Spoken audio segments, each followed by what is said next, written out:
good morning, Pastor Troy, Pastor Steph, and the global team. Thank you so much for the opportunity to share this morning. I get the opportunity to share about three different people this morning, a couple and a young lady. The first is a couple, John Dempsey and his wife, Amanda. We call him JD. JD came up here at some point last year. He was basically driving by our church looking for another church. Luckily for us, he didn't find the church. Anyway, he found this church. From the first day he got here, he said that he felt that he was welcomed into a family. Kind of rough around the edges. If we had gauged him based on his look, as he had said so many others had done before, he probably wouldn't be where he is today. JD stuck around here for a few weeks. We learned a lot about him. He was married, separated from his wife. They were going through quite a bit back home, dealing with substance abuse, marital, just a lot of things going on in their life that should have derailed them. A few months after being here, John said to me, I need to go back home and get my wife. It doesn't matter what she's done, it doesn't matter. I need to go back home and get my wife. I love my wife. God put us together for a reason.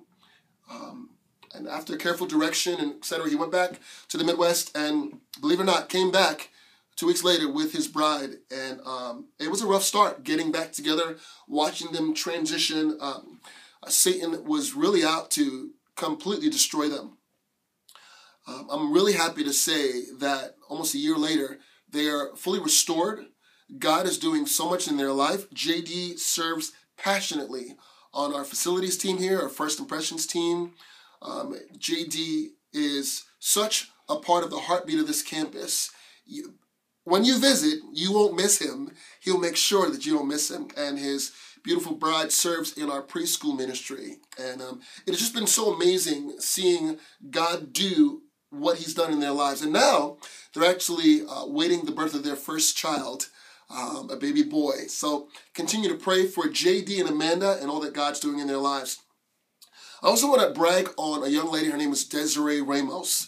If you're at the Cooper City campus, there's a tiny Spanish girl there, and her name is Ciana Ramos. And I love Ciana to death. She is my little sis. Sheila, and I love that young lady. Well, her sister Desiree came up here a few weeks after Sheila and I did to help transport the students from Pensacola to Cooper City for their student camp. So she flew up, drove some vans down with some other people, then drove back. And then before she left to go back home, she said she felt God calling her to Pensacola. She felt that there was just a nudge, there was a pull for her to be here. No job, not a lot going on in her life, just I'm going to go do it. So she took a leap of faith. Came up, she lived with us for a little while, then moved in with another young lady, and her husband was away on military leave. And after a while, God opened doors in her life. She was able to get a great job. She works for the government. She ended up purchasing her own car.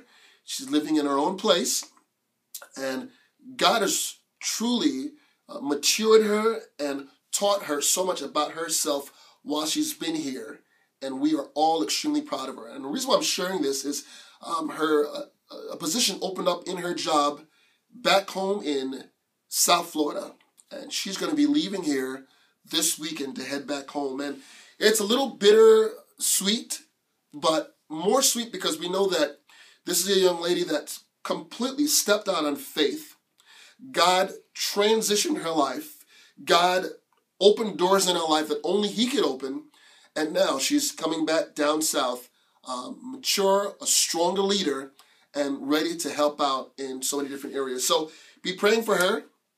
Be praying for that entire family. We love them desperately. So, guys, thank you so much for the opportunity to share this morning. And I look forward to seeing many of you visit us here in Pensacola very, very soon. God bless.